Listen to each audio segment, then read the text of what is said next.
നമസ്കാരം. രാജ്യസഭാ സീറ്റ് ലീഗിന്റെ സമ്മതം നാളെ പ്രഖ്യാപിക്കും. ലോക്സഭാ സ്ഥാനാർത്ഥി നിർണയത്തിനായി മുസ്ലിം ലീഗിന്റെ പാർലമെന്ററി പാർട്ടി യോഗം നാളെ പാണക്കാട്ട് ചേരും.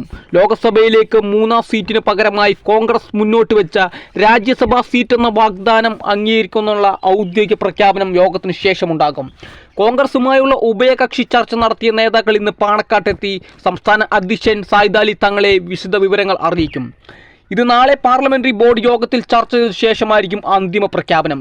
ജൂലൈയിൽ ഒഴിവ് വരുന്ന രാജ്യസഭാ സീറ്റിൽ ലീഗിന്, അടുത്ത വർഷം PV അബ്ദുൾ വഹാബ് ഒഴിയുമ്പോൾ ലഭിക്കുന്ന സീറ്റ് കോൺഗ്രസിന്, തുടർന്ന് വരുന്ന ഒഴിവിൽ ലീഗിന് രാജ്യസഭയിൽ 2 അംഗങ്ങൾ ഉറപ്പാക്കുന്ന രീതിയിലായിരിക്കും ക്രമീകരണം തുടങ്ങിയ നിർദ്ദേശങ്ങളാണ് കോൺഗ്രസ് മുന്നോട്ട് വെച്ചത്. ഇതാണ് ലീഗ് നേതാക്കൾ തങ്ങളെ ബോധിപ്പിക്കുക. അഖിലേന്ത്യാ general secretary PK Kunhalikutty, ET Muhammad Basheer, MP Abdul Samad തുടങ്ങിയവരാണ് പാർലമെന്റ് യോഗത്തിലുണ്ടാകുക. സ്ഥാനാർത്ഥി നിർണയത്തിന് പാർട്ടി സംസ്ഥാന കമ്മിറ്റി നേരത്തെ സായിദ് അലി തങ്ങളെ ചുമതലപ്പെടുത്തിയിരുന്നു.